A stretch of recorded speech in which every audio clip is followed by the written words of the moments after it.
If you're watching this, ask yourself a question. When's the last time you genuinely tested yourself? When's the last time you genuinely felt challenged? Win or lose, you can be a hero if you just fight. Win or lose, you can be a hero if you make the brave decision. There are so many men of history we remember who didn't even win every time. Napoleon lost. He's still famous. His name's still etched into history. You can't escape the baselines of the universe. There are some laws which can't be broken. They can't be broken. They're universal laws. You need to have the bravery about you.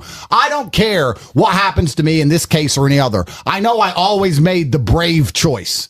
And I can sleep in a jail cell just fine knowing I chose the brave option. I don't know how most of you are going through life never choosing the brave option. And think, oh, but, I'm just being safe. It's cope. Safety's for women and children. It's not for men. And you have to make a decision now as a man, knowing you're going to lose, knowing you don't stand a chance, whether you're going to get in there and fight or you're going to come up with a bunch of excuses why you won't. You're looking for a reason not to do it, and you found a reason because someone told you not to do it. If you're going to go through life looking for people to tell you not to do something, you're always going to find somebody. This isn't about what anyone else wants to do. It's about you. What's your excuse? Oh, I have work in a few days. I have a black eye. So you can go in there like a man. Why are you so scared of losing? What's the worst that's going to happen? You have a black eye, you'll heal. When's the last time you even pushed yourself to do anything? When's the last time you got punched in the face? I miss my black eyes.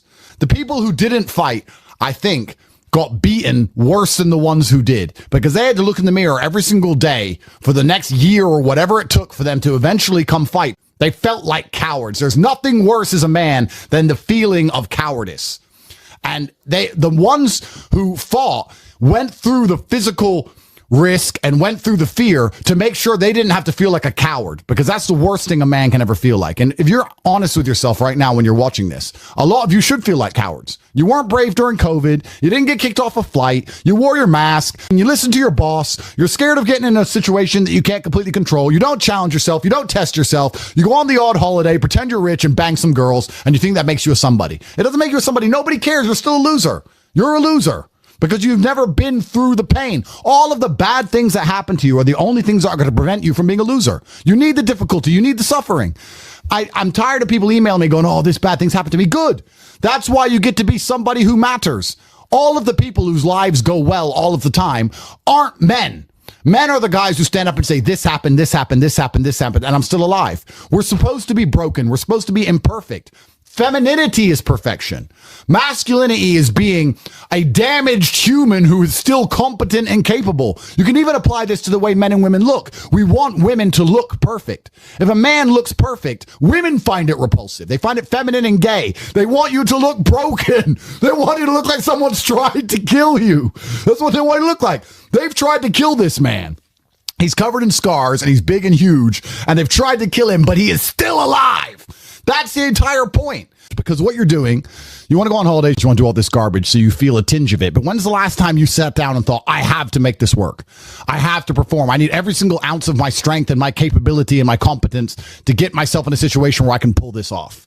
When's the last time you've done it? And you're going to probably realize, if you analyze hard enough, that you may not have done it your entire adult life. You've been avoiding these kind of situations because you're scared of the consequence. And one of the worst things about this new social media or generation, everything's on camera, everything ends up on the internet. People are scared of losing their reputation, scared of losing their egos. We didn't care. We turned up and we fought.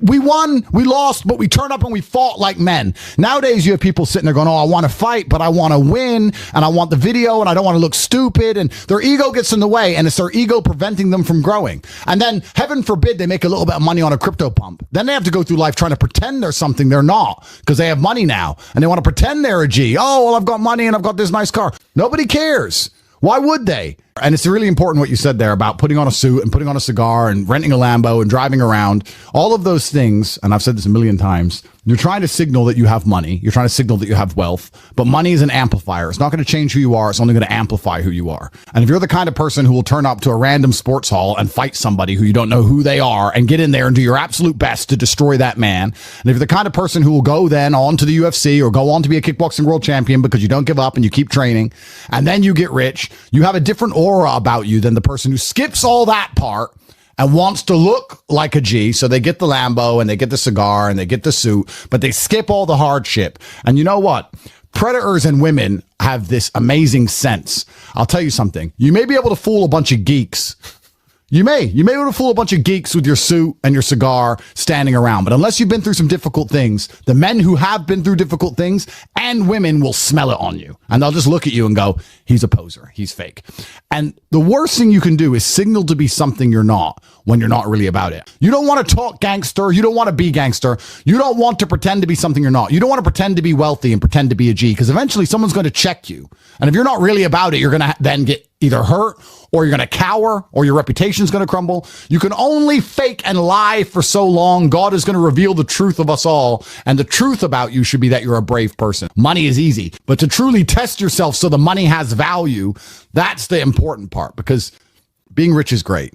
But being rich without all the other accolades, without the bravery, without the struggle, without the fact that you're not afraid of anybody, without all the hard things you've been through, without all the difficulty, money alone isn't interesting. In fact, it just makes you a coward and it makes you a target. That's all it does.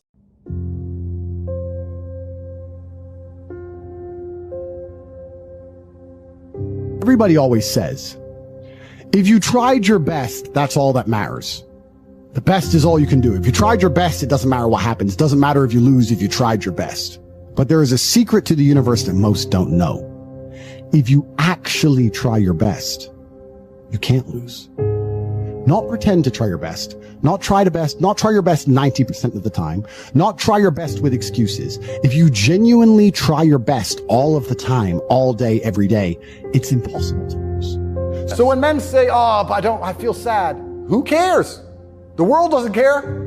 All the men who are out here to destroy you and take your girl don't care. So when people say, if you tried your best, it's okay to lose, that is a logic fail. Because if you lost, you didn't try your best in the first place. If you actually try your best, it is impossible to fail in this life.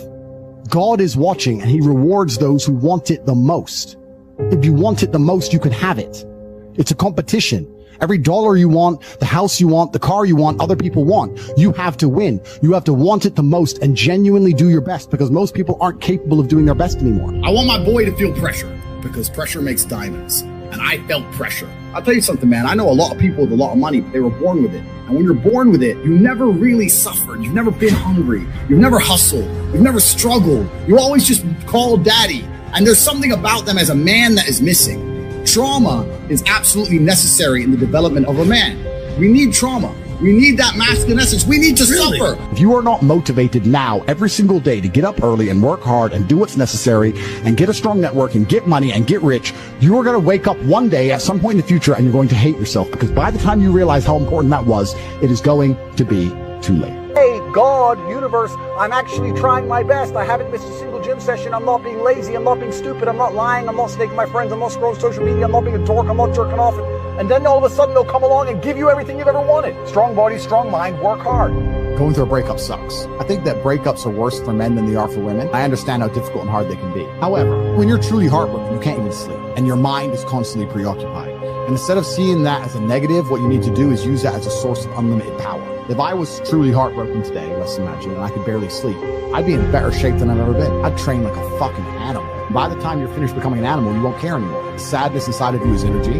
You can't destroy it, but you can convert it into something else which is constructive. And you're just gonna have to suck it up, buttercup, and get over it. You just ignore that girl. That girl who broke your heart or cheated on you, just ignore her. The most powerful move you can make is ignore her. Yeah, you could yell at her. Yeah, you could try and make her scared of you. Blah, blah, stupid crap. That's not gonna work. The powerful move is just to completely ignore her, because you're on your ascent. She is likely on her descent. She likely has no intention of improving herself, no intention of becoming richer, no intention of becoming better looking. Time is against her. As she gets older, she's going to lose her looks. You're going to continue your ascent, and she's going to have to watch you for the rest of her life be the man that she could have been with, that she's no longer good enough for. The best thing you can do is simply ignore her. That is the powerful move. On your path to greatness, there are going to be long periods of time where you hate what you are doing, where you are dissatisfied with the actions you must undertake, where you are tired, where you are stressed. That is why it is difficult. That is why most people won't make it. If the path was easy, everybody would walk it and it would lead nowhere. 100 people start the path, 99 fall off because it is difficult, and the one person who makes it to the end gets the gold. If all 100 made it to the end and the gold was divided by 100, it wouldn't even be worth anything. The difficulty gives it value. The fact that it is difficult to do is the key component into the fact you want it in the first place. If it wasn't difficult, everyone would have it and you wouldn't want it because no one would respect it. It's supposed to be hard. Life is supposed to be hard. You're supposed to think this is terrible. You're supposed to suffer and smile through the pain regardless. You've got to be a little bit gone to it. You're not all there. You've got to be almost insane to your craft. Not a lot of people can understand that. That's why I don't know about nothing else. I do not pay attention to nothing else. There was games of football on yesterday, there was rugby, there was this, there was that.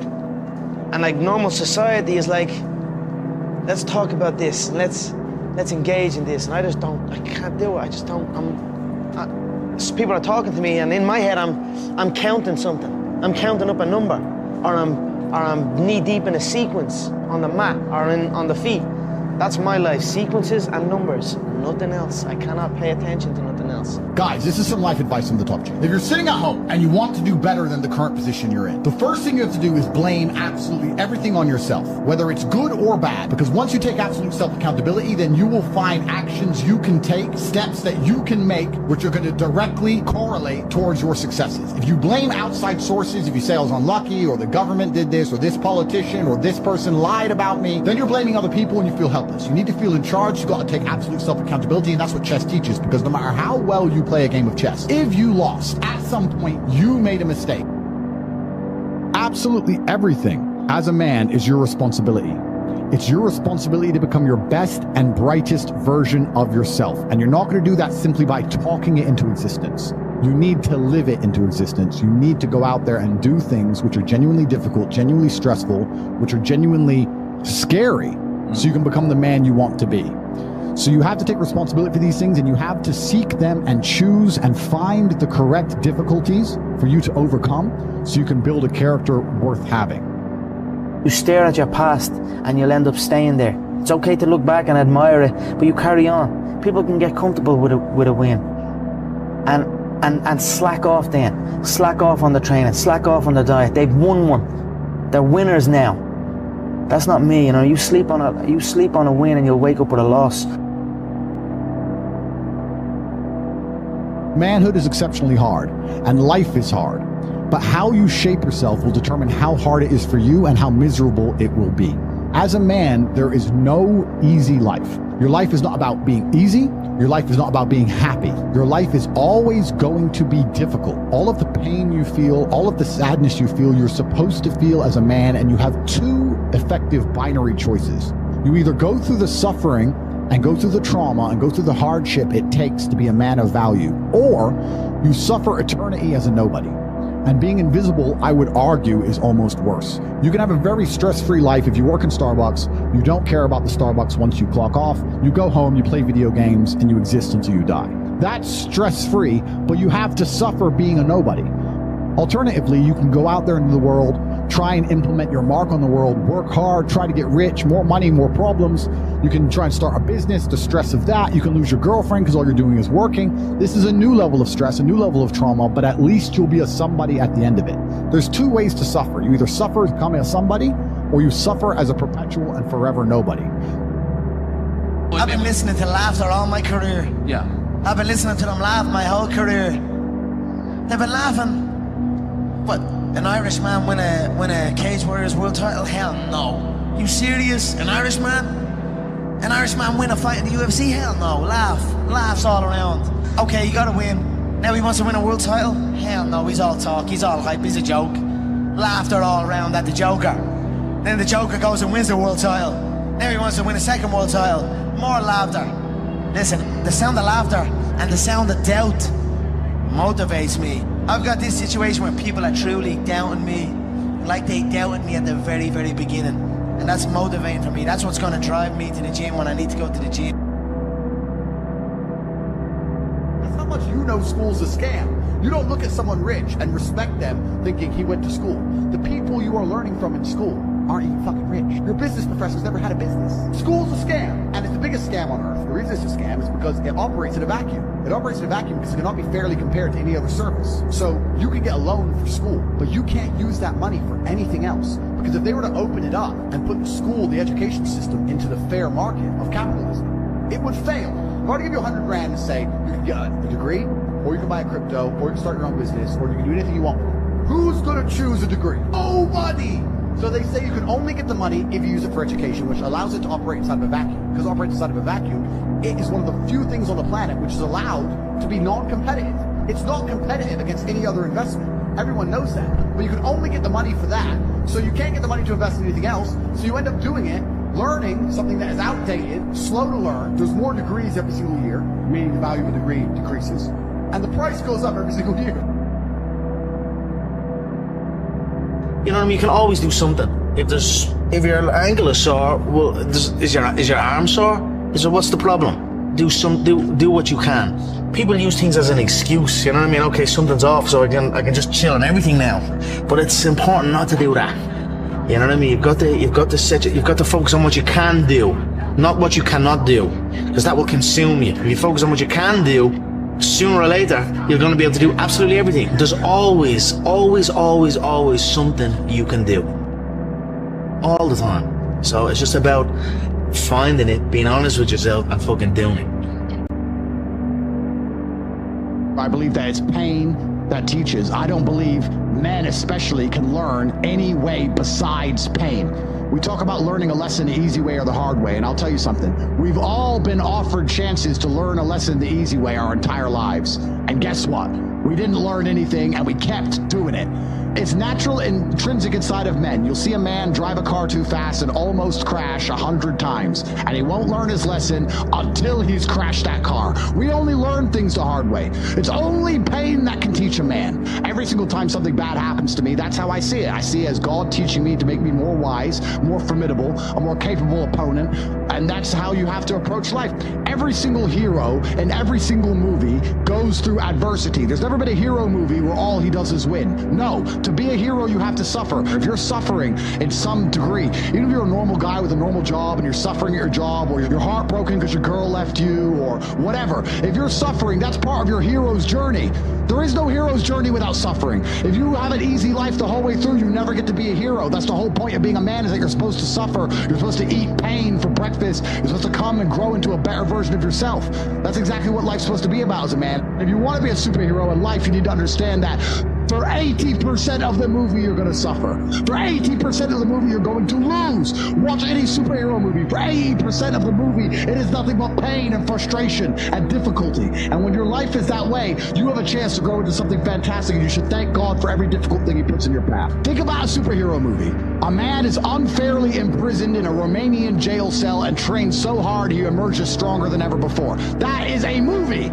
You get to live a movie as a man if all you had was some balls. We are living movie scripts. Why? Because we have bravery. Most men sit there and wonder why they're depressed, because you don't get to live a movie. You're not the main character of anything. You're not even a secondary character in anyone else's movie. You're an unimportant nobody because you were afraid your entire life. You've lived like a coward your whole life.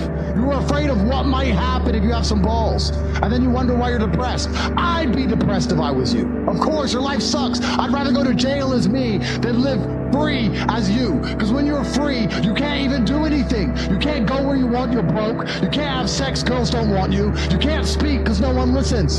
So what are you free to do? You're more in jail than I ever was. My mind is free. I'm allowed to think what I want to think and say what I want to say. They have thoughts and they go, don't know if I should say that. They second guess themselves. They're their own worst enemy. Every single part of me is on my team. I have enemies who want me dead, fine. But every single part of me, my mind, my hands, my legs, every single part of me is on my team. My body doesn't second guess itself. My mind doesn't turn on itself. We don't break and self-sabotage. There's no civil wars inside of Andrew Tate. A lot of men no longer have shame. You have no shame left. You should be too ashamed to be a coward. You should be too ashamed to do the wrong thing. Where's your shame? Well, we destroy that, right? We destroy that even in schools with men and stuff. I'll tell you something. My brother can shame me into doing something. He can shame me. He can call me a pussy or a coward, and I'll stand up and say, no, I'm not, and I'll do the brave thing. Shame works for men sometimes. I say to men all the time. Men come to me and say, I can't get a girlfriend. I say, it's because you're a loser. You are a loser. Change that fact. Come to me and prove to me you're not a loser. I will shame him, and he will react to it, and his life will improve. But now we have men with no shame. They'll walk around with no shame at all, and then we wonder why we have a whole bunch of cowards. Cowardice is always the easy choice, but you should feel too much shame to take it. That's the problem. It's the path of man, it's the path of victory, and it's the only path to truce. It's the only path to genuine happiness in your heart. There's one path. There's one. There is one path to happiness, and that is masculine strength, and that is eating pain for breakfast and becoming a better person. The flavor of life is pain. You try to change the flavor, you're gonna end up disappointed, you're gonna end up weak, you're gonna end up miserable. Accept the flavor and learn to love it. That's the only path to genuine competence and happiness within yourself as a man. The Irish mentality is when you finish school, if you're not going to college or anything, you have to get a job straight away. There's no chasing your dreams and doing what you want to do, you know what I mean? It's get a trade or get in and do a job. So I got the first trade that came my way, which was plumbing, you know what I mean? And I spent 18 months doing that, and I'm looking around on the site and I'm looking at the fully qualified people, you know, bad backs and bad posture and not a good life to live, you know, and I just realised I didn't want to go down that route, you know what I mean? I thought I could do something with my life, and I knew I had the ability to make it in this game. When I walked out of jobs, that's why I left the plumbing, and obviously my mum and dad weren't too happy, you know what I mean? So, but like over time, they saw the amount of work I put in, you know what I mean? No one works harder than me. I'm the hardest working athlete on this island. When you're truly heartbroken, you can't even sleep, and your mind is constantly preoccupied. And instead of seeing that as a negative, what you need to do is use that as a source of unlimited power. If I was truly heartbroken today, let's imagine, and I could barely sleep, I'd be in better shape than I've ever been. I'd train like a fucking animal. If you were to say to me, Andrew, you have to make double the money you're currently making, what's the number one emotion you want to feel to do it? I'd say heartbreak. Break my heart. I can't sleep. I'm furious. Break my heart and I'll make a fucking $1 billion. Take all the negativity and turn it into positivity. When a lot of men message me and say they're heartbroken, I think that is the most fantastic mindset to be in to achieve things, because there is that degree of revenge and there is that degree of vengeance, and that can only be achieved through being so successful, so monumentally important that she can't forgive you.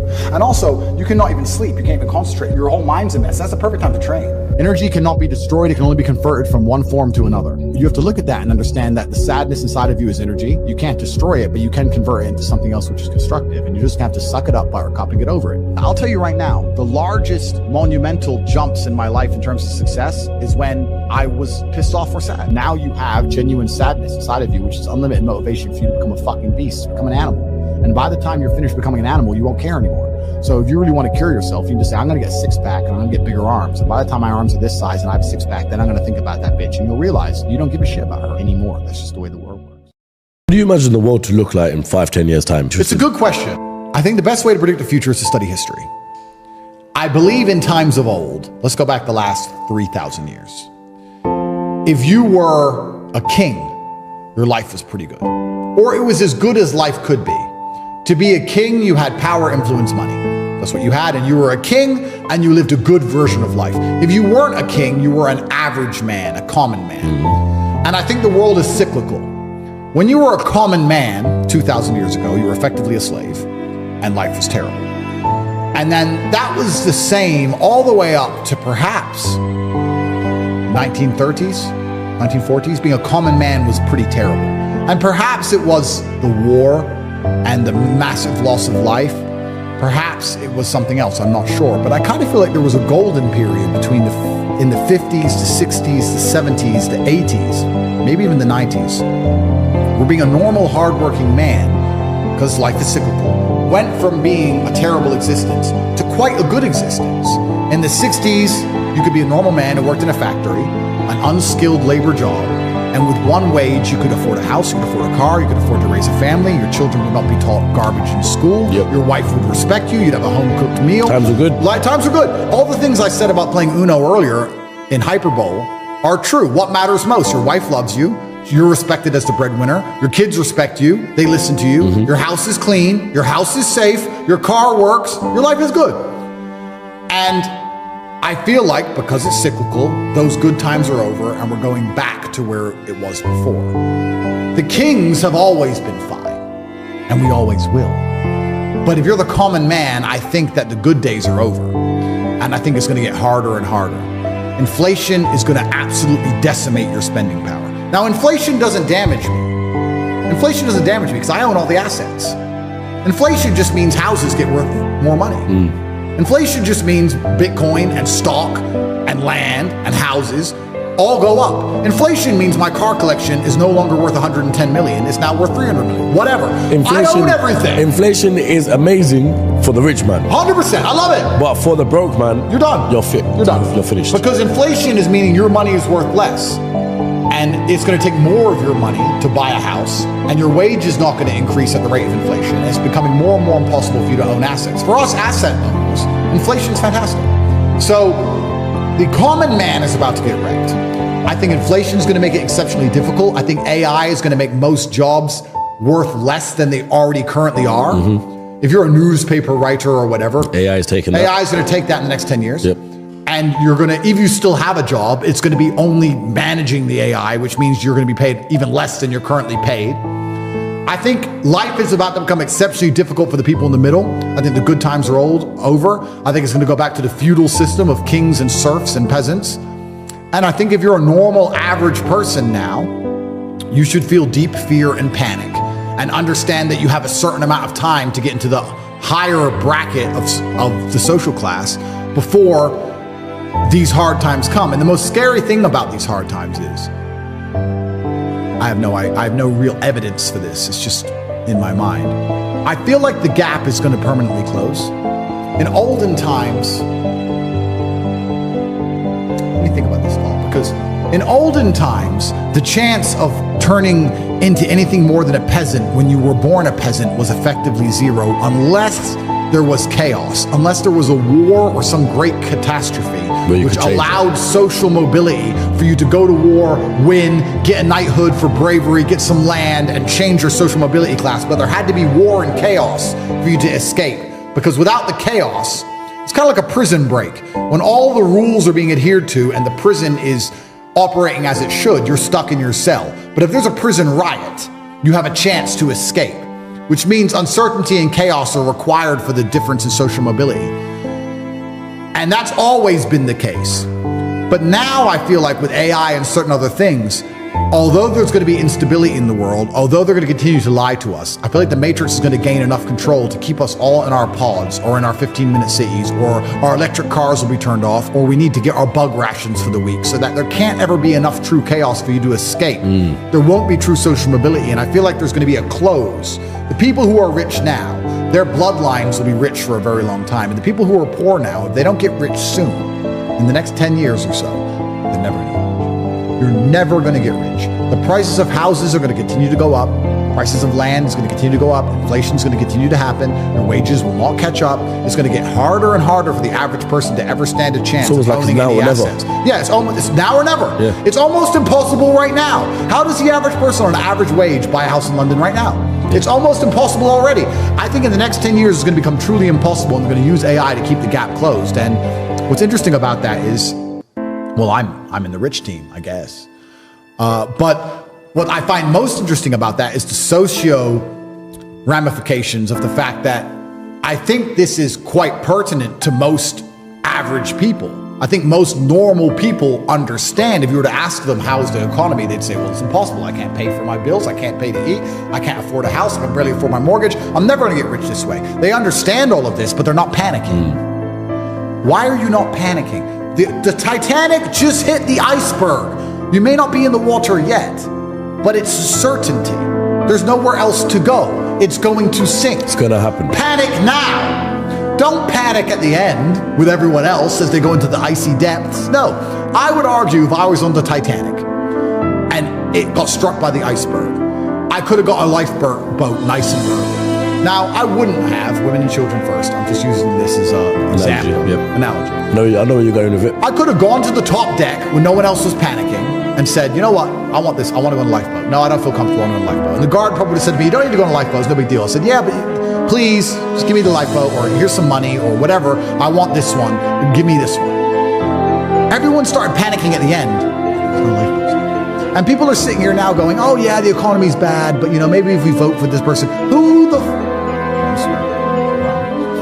are you going to vote for that's going to put money in your pocket? Actually come along and say, here's money. Nobody. Still got to pay your council tax. Still a brokey. Nobody cares. No one you vote for is going to change it. It's going to get worse. It's going to continue. And you know the boat is going to sink, and you're not panicking. That's why I kind of catch myself. And one of the things I try very hard not to do is become elitist. Because when you've come from the absolute bottom to the absolute top and you've done it all off of your own back and hard work and dedication and never missing a day, the only shortcut to life is to never miss a day. One, because of compounding interest, and two, because sometimes you get lucky. And you'll never miss a lucky day if you try every day. If you don't try every day, you might miss your lucky day. And that's what people don't understand. If you never miss a day and you never don't try and you're always on time, was I late today? No, on time, and you try and improve every aspect of your life and you're a professional and you try and make sure that you analyze your decisions, you give yourself feedback, you don't make mistakes, you're not lazy. If you try and you make it to the top, you end up elitist because you look at the people down below and you're like, well, why didn't you try? I did.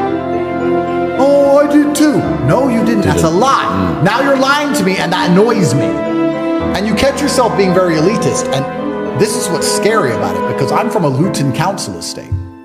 And now I have all this money. But if I meet somebody who's truly broke, I'm not talking about you not have hundreds of millions, but if I meet somebody who's broke, I think they're an idiot. And I catch myself going, is that bad? Am I elitist? Or do I sit down now and I just say, no, I started lower than you and beat you. How are you poor? You're lazy. They don't care about you. They don't care you can't feed your family. Why would they? So, and you can also look at it from a global perspective, which is quite interesting. Because America was built off the back of World War II. World War II made America rich.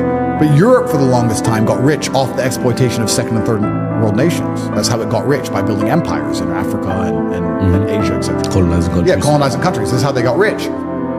And now we have populations in Europe and in the West which are decadent, and we want high wages, and we want maternity leave, and we want holiday pay, and we want good working standards, and we want good working hours, and we want nice chairs to sit on. Now we're entitled.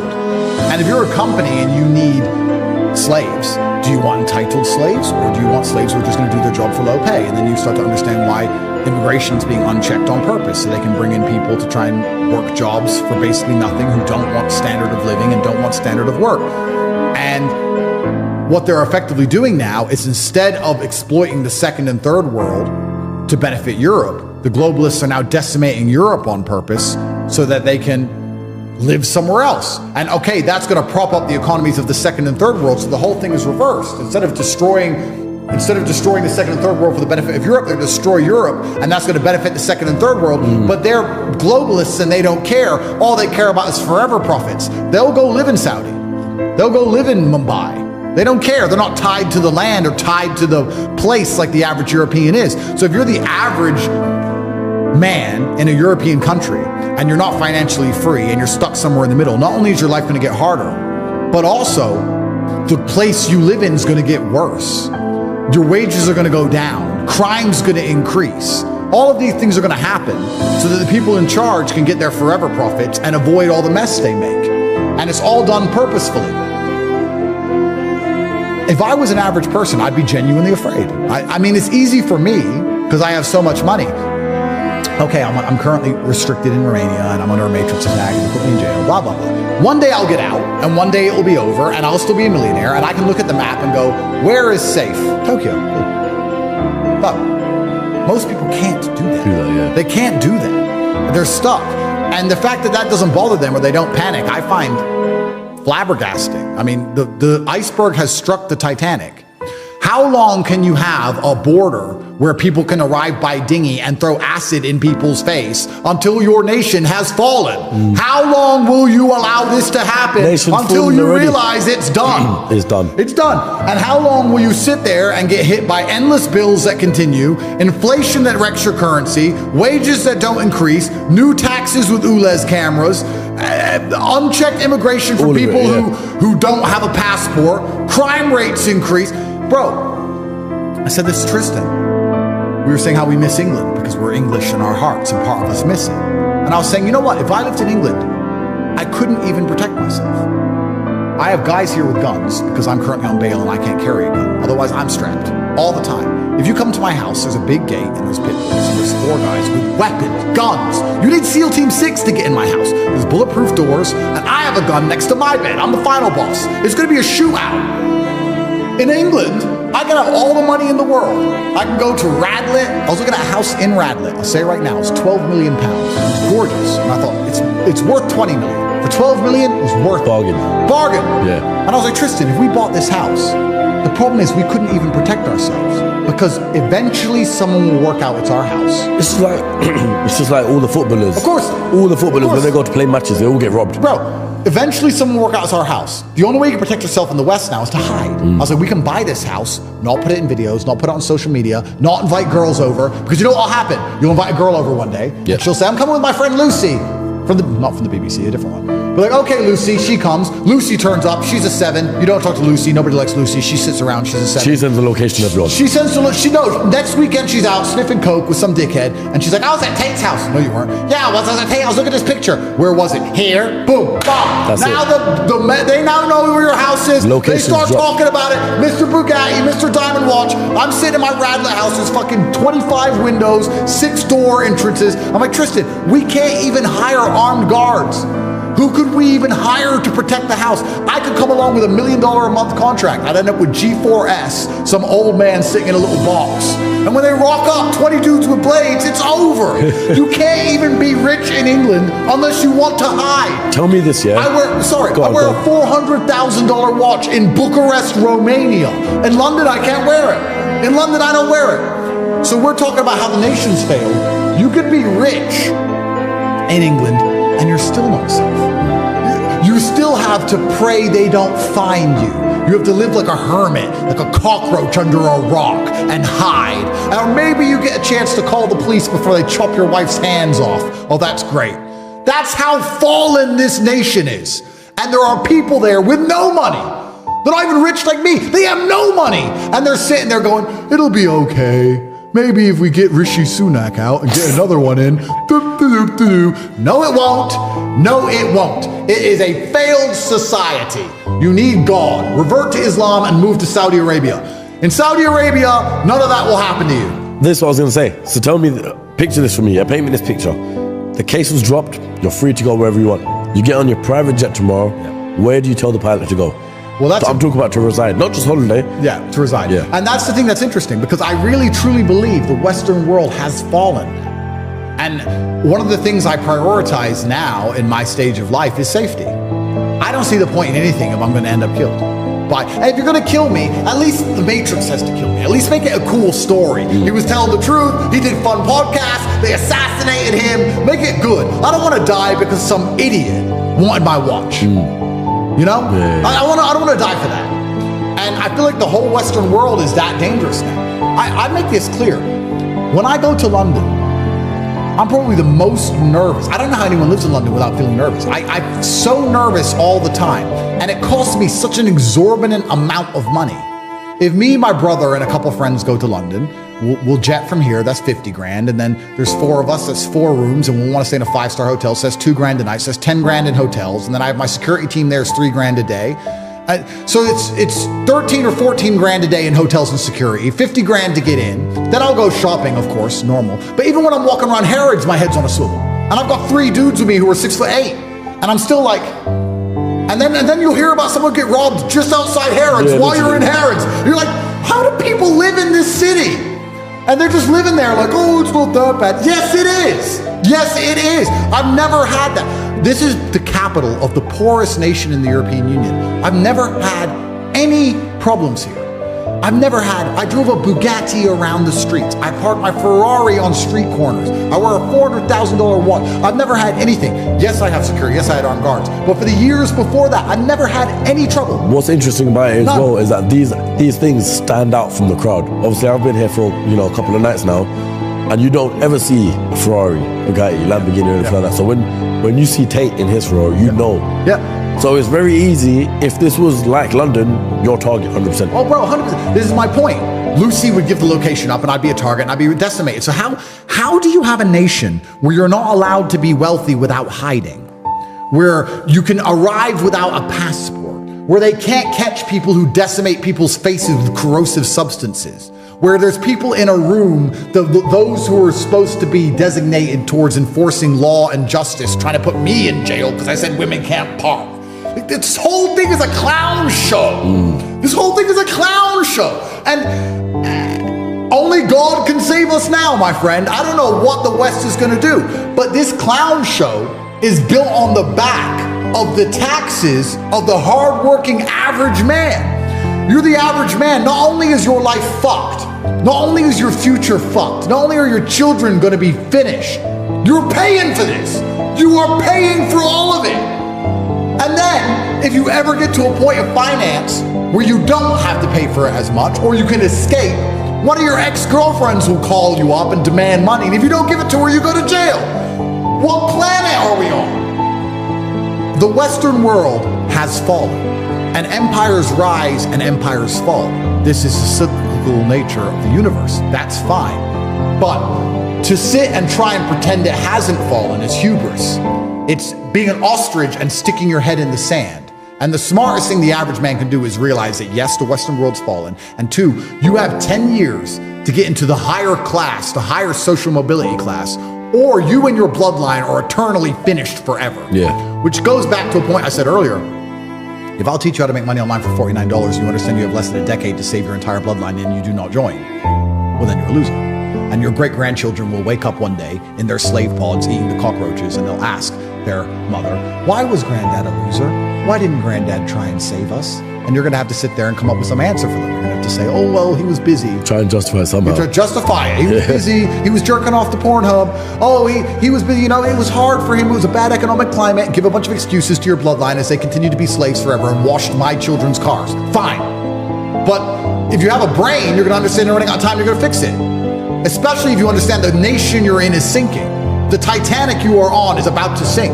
Everyone in England, it's done. It's over. It's done. So where do you go? Good question.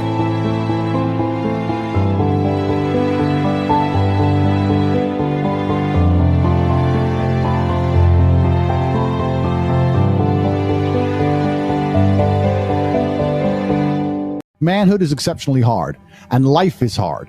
But how you shape yourself will determine how hard it is for you and how miserable it will be.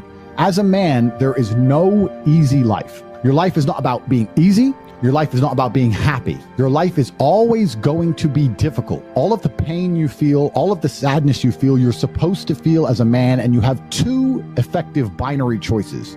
You either go through the suffering and go through the trauma and go through the hardship it takes to be a man of value, or you suffer eternity as a nobody.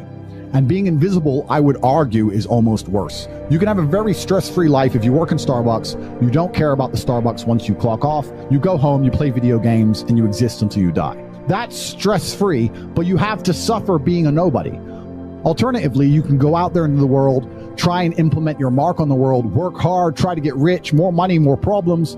You can try and start a business, the stress of that. You can lose your girlfriend because all you're doing is working. This is a new level of stress, a new level of trauma, but at least you'll be a somebody at the end of it. There's two ways to suffer. You either suffer becoming a somebody, or you suffer as a perpetual and forever nobody. What did Napoleon say? He said, glory is fleeting, but obscurity is forever. Absolutely. Glory is fleeting, but obscurity is forever. And when he says fleeting, that's a really good point, because everything in life is rented, especially your glory as a man. When you have a good body, it is not a good body as complete. It's not finished. You haven't completed the task. You have rented that good physical condition. You must train every day to retain it. Everything is rented.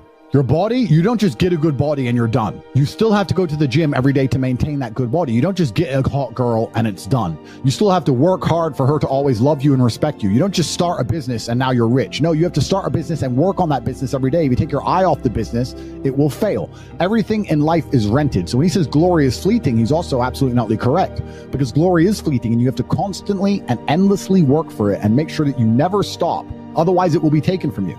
But obscurity is forever. If you never make a mark on the world, then you effectively never existed. And when you're gone, nobody will care. The reason our father is discussed at length is because of who me and Tristan are, and the reason we will be discussed forever is because who our sons will become.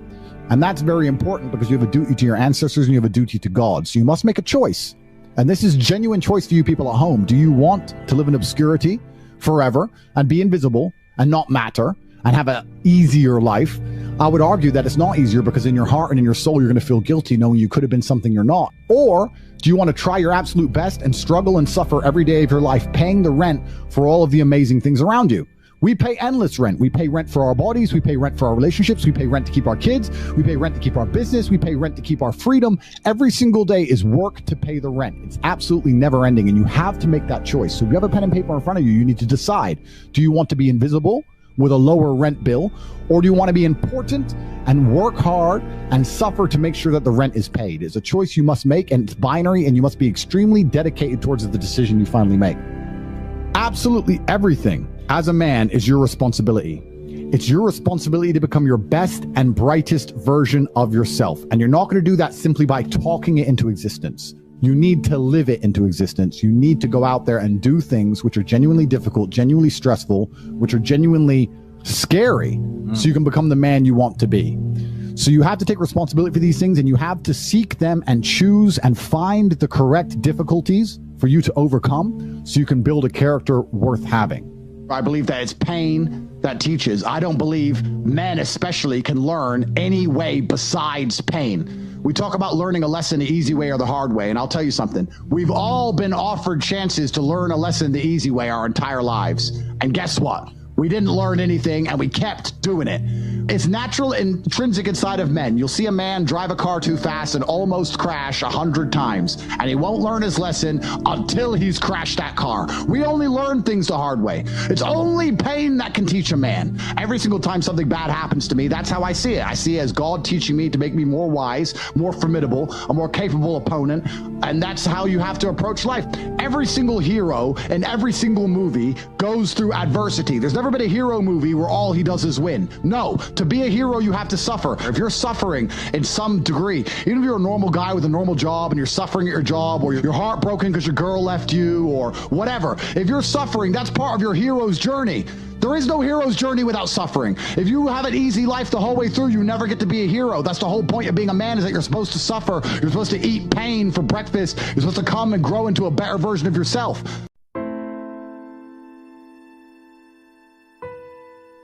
I have no interest in being happy. I wake up and say, how can I be proud of myself? What can I achieve that makes me proud of myself? How can I do things that make other people respect me and are proud of me? How do I have a day which I complete when I come home? The woman who's in my house says, wow, there's no man like you. How do I live a life so my children look at me and go, Dad's a superhero? How do I make my mother call me and say, I couldn't possibly be more proud of you? I choose proud. I don't choose happy. So if you were to say to me, this cup of juice will make you happy, I'd say, I don't want it.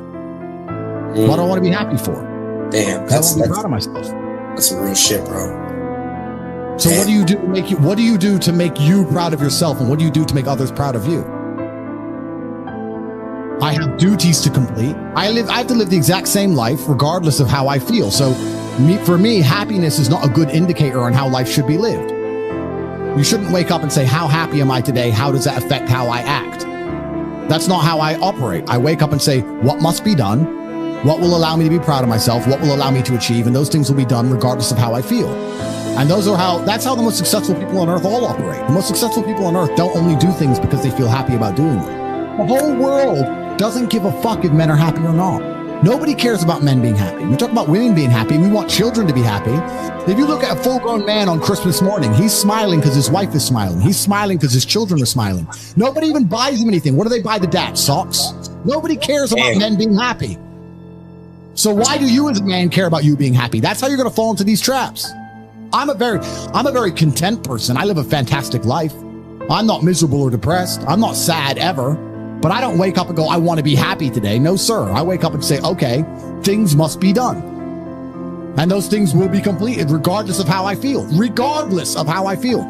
You can lock me in a dungeon for an unknown amount of time in Romania, and I will still complete as many push-ups as I can possibly do in the dark by myself. What else am I going to do? Sit there and be sad? Happy or sad? The push-ups must be done. It's called duty. It's called honor. It's called pride. If you had these things, you would never do dumb shit in the first place. So I'm asking you why you don't have them. You could be a genuine force for good in the world. And you know what's funny? The funniest thing, the most ironic thing about all of this, is that if you don't prioritize happiness and you prioritize feeling proud of yourself, you end up happy by extension. I'm happy because I'm proud of myself because I have a fucking fantastic life and mansions and supercars and money, most famous man in the world, thousands of love letters a week from beautiful women, street credit in every single fucking city on earth. Of course I'm happy, but I didn't ever choose to try and be happy. If I would have chosen to try and be happy, I would have never ended up happy. If you are struggling with the motivation to be a winner, then stay a fucking loser. When I tell people that you are the sum of the 5 people you spend the most time with, everyone agrees. They go, yeah, that's probably true. The 5 people you spend the most time with, that's what you're gonna end up like. They say, yeah, that's true. And then they continue to hang around with people who they don't want to be. Why?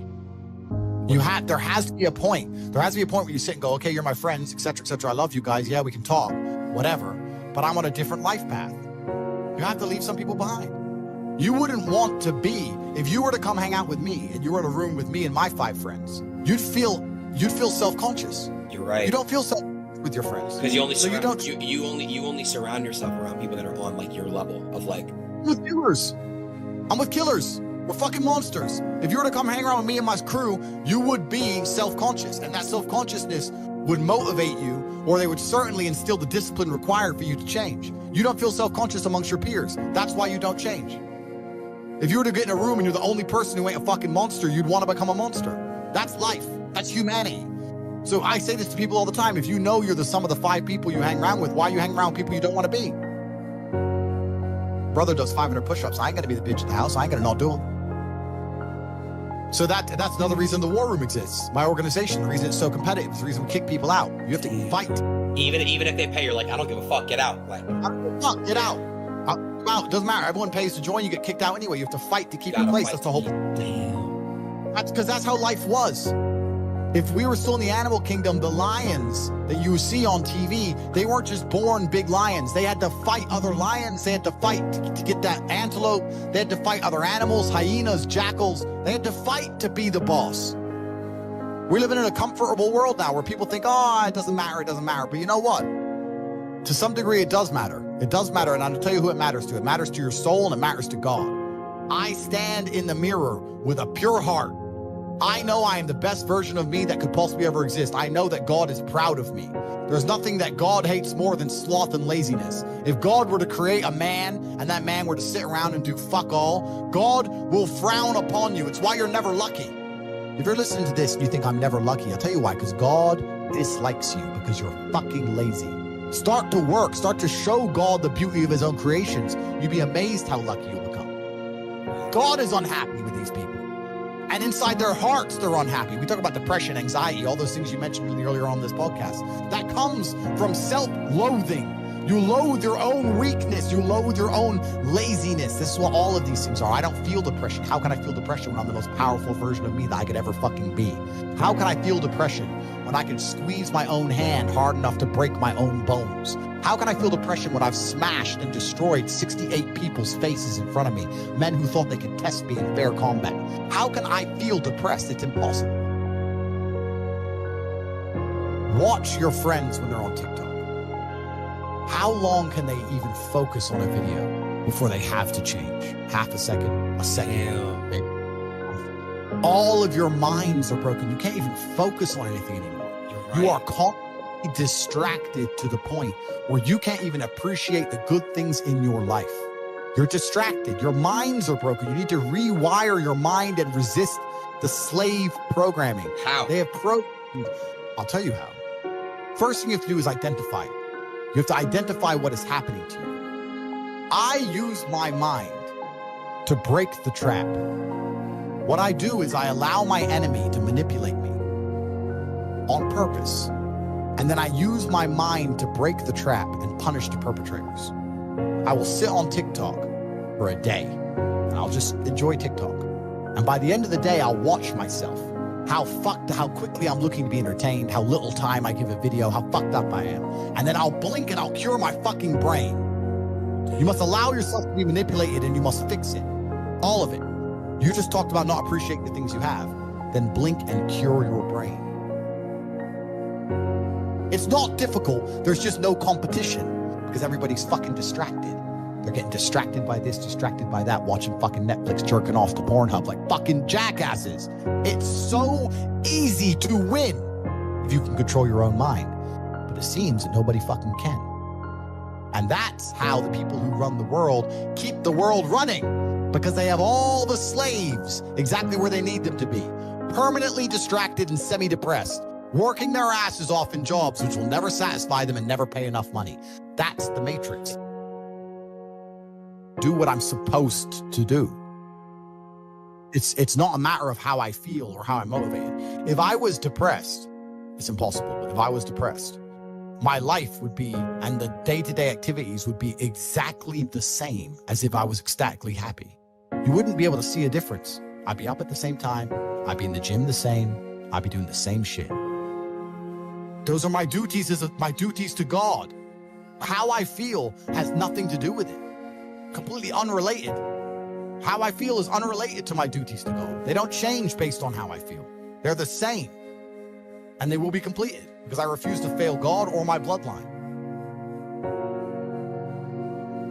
You could take 150,000 of these people and travel back in time and stand them in front of their ancestors.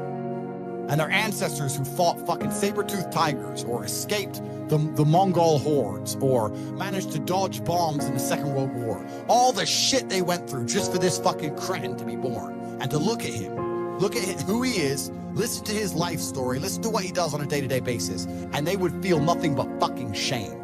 Your ancestors did all that shit, all that struggling to survive, hunting and gathering, fucking avoiding enemies, anything it took, dying at age 30 from a tooth infection, all the crap they went through just for you to be born so you could smoke weed and jack off.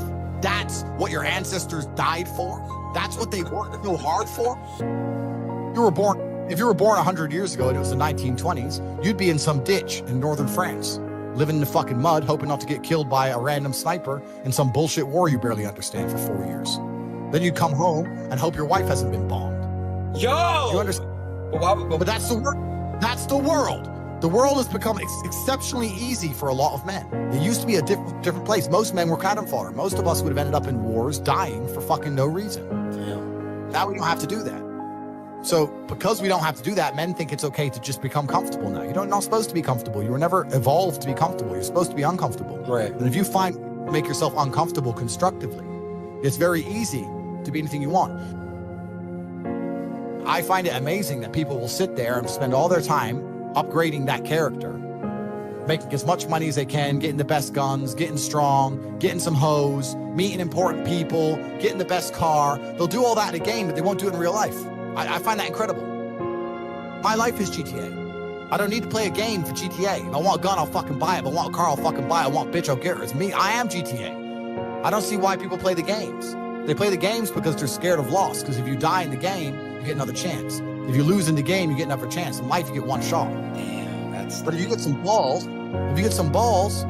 that's what life is as a game. That's what life is as a man. This is one big video game. You get to upgrade your character. You're not born with any value. All these women that you just put me on with are born with value.